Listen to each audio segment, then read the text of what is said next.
नहीं, आपके साथ कोई भी नेता हो वो थोड़ा असुरक्षित महसूस करेगा। उसको ये थोड़ा डर लगेगा कि मोदी जी मुझे टेक ओवर कर लेंगे। तो हो सकता है आडवाणी जी को कहीं अंदर से ये बात लगती हो कि आपको लगा कभी? देखिए, मैं मानता हूं कि आडवाणी जी के साथ हमारे देश के एक सेक्शन ऑफ मीडिया ने बहुत अन्याय किया है, बहुत अन्याय किया है। सार्वजनिक जीवन में बहुत कम लोग होते हैं जिनके परिचय में आने के बाद उनके निकट जाने का मन करे। मैंने आडवाणी जी वो व्यक्तित्व देखे हैं जिनके और निकट जाने का मन करता है। दूसरा, 50 साल तक वो विपक्ष में रहे। बहुत ऐसे अवसर आए होंगे जब इधर से उधर जाने से बहुत कुछ मिल सकता था, लेकिन वो कभी अपने आप को छोड़ा नहीं, बदला नहीं। 50 साल के जीवन में आज देश में ऐसा व्यक्तित्व लाई जिस पर कोई दाग न लगा हो। मित्रों, ऐसे व्यक्तित्व की चर्चा करने के बजाय, हाँ, और वो आदमी, ऊंचाई देखिए, प्रधानमंत्री पद के उम्मीदवार घोषित है। देश ने प्रधानमंत्री के कैंडिडेट रूप में मीडिया ने भी उनकी चर्चा की है। फिर भी मोदी जैसे एक कार्यकर्ता ने कोई अच्छा काम किया हो, सार्वजनिक रूप से उसकी तारीफ करने में उनको आनंद आता है। ये अपने आप में एक बहुत बड़ा सद्गुण है। उसकी अगर हम समझ नहीं पाते हैं तो दोष हमारा है, आडवाणी जी का नहीं।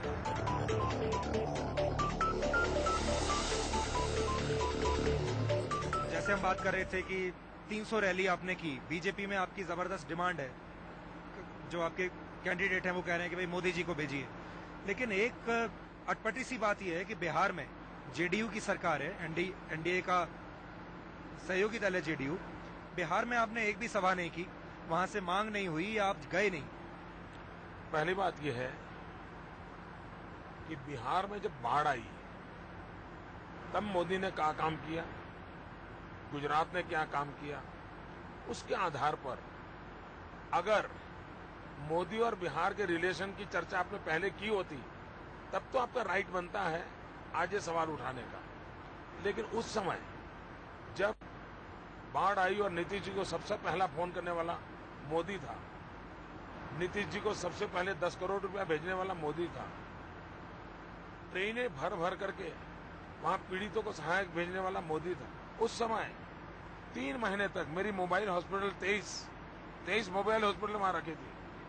मेरे 5 डिस्ट्रिक्ट लेवल के अफसर कोऑर्डिनेशन के लिए रखे थे, और ये सारे काम मैं और नीतीश जी कंधे से कंधा मिला के करते थे। एक दोनों भाई जैसे काम करते हैं, ऐसे हम करते थे। जिन्होंने ये खबरें बताई हो, ये चर्चा देश के सामने रखी हो, उनको ही आज के सवाल पूछने का राइट बनता है।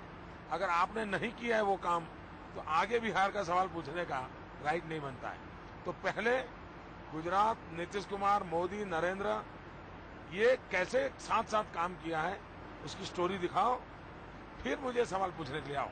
राहुल गांधी ने नीतीश कुमार की तारीफ की, चंद्रबाबू नायडू की तारीफ की, और चर्चा इस वक्त यह है कि नीतीश कुमार और नायडू जैसे जो आपके सहयोगी दल हैं वो बिल्कुल फेंस पर बैठे हुए हैं। नीतीश कुमार की कई चीजों से ऐसा लगा कि नीतीश कुमार अपना खेमा बदल भी सकते हैं। तो ये जो, जैसे मैं आपको कह रहा था कि राजनीति इशारों में भी चलती है और उसका इशारे और मतलब समझना चाहिए, तो एक मतलब ये निकल कर आ रहा है नीतीश कुमार का कि नीतीश कुमार क्या बाद में यूपीए के पोटेंशियल एलाई हो सकते हैं। राहुल ने ये कहा कि वो अच्छे मुख्यमंत्री है। बिहार के अंदर जब चुनाव के कैंपेन में गए तो नीतीश की सरकार को गालियां क्यों दी उन्होंने? इसका मतलब वो गुब्बारा छोड़ रहे हैं, पराजय देखते हैं बचने के लिए। एनडीए में कंफ्यूजन क्रिएट करो, जनता के मन में कंफ्यूजन करो कि यार एनडीए बचने वाला नहीं, भाग जाने वाले। उनके दोनों स्टेटमेंट वैसे ही है। अब यूपीए तो खत्म हो चुका है, धरती पे दिखाई रहा है। एनडीए में सबके सब लोग एक साथ चुनाव लड़ रहे हैं, कोई कंफ्यूजन नहीं है।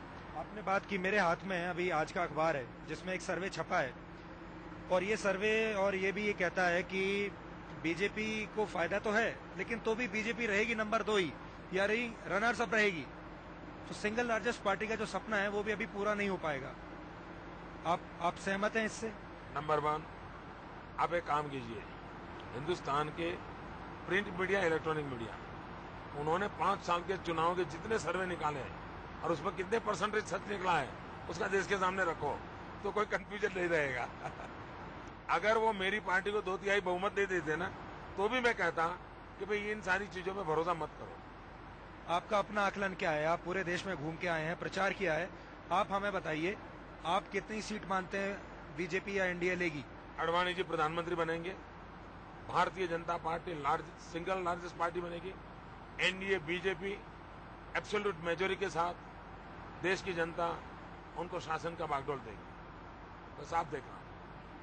अगर हम ये बात मान भी लें, जो पोटेंशियल एलाई आपके हो सकते हैं, जिनके बिना सरकार बनना मुश्किल है, जयललिता के बिना बनना मुश्किल है, मायावती के बिना बनना मुश्किल है, या फिर कोई लेफ्ट जैसा बड़ा ब्लॉक आपके साथ आए तो कुछ बात बने, आपने विचार किया है इस पर? Number 1, Bharatiya Janata party NDA absolute majority के साथ आ रहे हैं। मैं बहुत ठोक करके बोल रहा हूं, एब्सोल्यूट मेजोरिटी के साथ आ रहे हैं। इसलिए सरकार बनाने में किसी के सहयोग की नौबत आने वाली नहीं है। Number 2, as far as BJP philosophy is concern, इतने बड़े देश को अगर चलाना है तो हमने इस बात को गंभीरता से सोचना पड़ेगा कि इवन सिंगल मेंबर पार्टी होगी तो भी हमने उनका आदर करना होगा। 2/3 मेजोरिटी मिल जाए तो भी आदर करना होगा। सबको साथ लेके चलना पड़ेगा। रीजनल एस्पिरेंस को रिस्पेक्ट करना हिंदुस्तान की दोनों मेन पॉलिटिकल पार्टी का मुख्य जिम्मेवारी बनेगी। अगर उस जिम्मेवारी से दोनों main national political party whether it is BJP और कांग्रेस थोड़ा सा भी ढिलाई बरतेंगे, देश को नुकसान होगा। चलिए मैं आपसे एक और गंभीर सवाल पूछता हूँ। प्रधानमंत्री मनमोहन सिंह का ये कहना है कि जो रीजनल पार्टियां हैं उनका फैब्रिक कुछ इस तरीके का है कि वो नेशनलिज्म को बढ़ावा नहीं देती, विकास में बाधा डालती हैं। कुल मिलाकर उन्होंने एक ये पिक्चर पेश की कि वो रीजनल पार्टी से परेशान है और नेशनल जो बड़ी पार्टी हैं उनको इस बात पर गौर करना चाहिए, विचार करना चाहिए। तो आप लोग रीजनल पार्टीज को, जो गैर जिम्मेदार रीजनल पार्टीज हैं, उनको आप खत्म करना चाहते हैं या आप उनको और बड़ा करना चाहते हैं? पहली बात है, इस सवाल के जवाब मनमोहन सिंह जी को पूछने चाहिए। उन्होंने क्या कहा, क्यों कहा, डिटेल में मीडिया ने उनसे बात करनी चाहिए। लेकिन दुर्भाग्य यह है कि मीडिया उनसे तो बात कर नहीं रहा है, हमसे कर रहा है। दूसरा, नेशनलिज्म को खतरा वोट बैंक पॉलिटिक्स से ज्यादा है। वोट बैंक पॉलिटिक्स ने देश के ताने बाने को नष्ट कर दिया है, देश के फैब्रिक को भयंकर चोट पहुंचाई है। और वोट बैंक पॉलिटिक्स के सबसे बड़े खिलाड़ी कांग्रेस पार्टी रही है। सबसे पहले देशभक्ति और देश हित की चर्चा करने से पहले Manmohan Singh ji, Congress party vote bank politics से खुद कब बाहर निकलेंगे इसका फैसला करें। ये रीजनल पार्टियों को सलाह बाद में दें। पर आप ये बात मानते हैं? पहले वो खुद करके दिखाएं। पहले देश हित सुप्रीम ये वो करके दिखाएं, फिर बाद में और को सलाह दें। प्रधानमंत्री जी ने, उनके विचार हो सकते हैं, लेकिन सलाह देने से पहले जब तक कांग्रेस पार्टी वोट बैंक की राजनीति से बाहर नहीं आएगी, देश हित सुप्रीम ये मैसेज नहीं जाएगा। अदर देन कांग्रेस जितना शुरू हुआ, कहीं कोalition गवर्नमेंटें बनने लगी, कांग्रेस पार्टी की सत्ता भूख ने 356 का इतना दुरुपयोग किया और कोई भी रीजनल पार्टी किसी के साथ अगर सरकार बनाई है तो उसने साल 1.5 साल में उस सरकार को गिरा दिया है। कभी अकाली दल को 5 साल राज नहीं करने दिया, कभी डीएमके को नहीं करने दिया, कभी तेलुगु देशम को नहीं करने दिया। हर बार उन्होंने खेल खेला। उसका नतीजा ये हुआ कि रीजनल सेंटीमेंट को बढ़ावा मिला। इस बात की मुख्य कोई गुनहगार है कांग्रेस पार्टी है। और इसलिए हिंदुस्तान में एक सशक्त दल उभरे नहीं। ये कांग्रेस ने हमेशा अपनी चाल चली।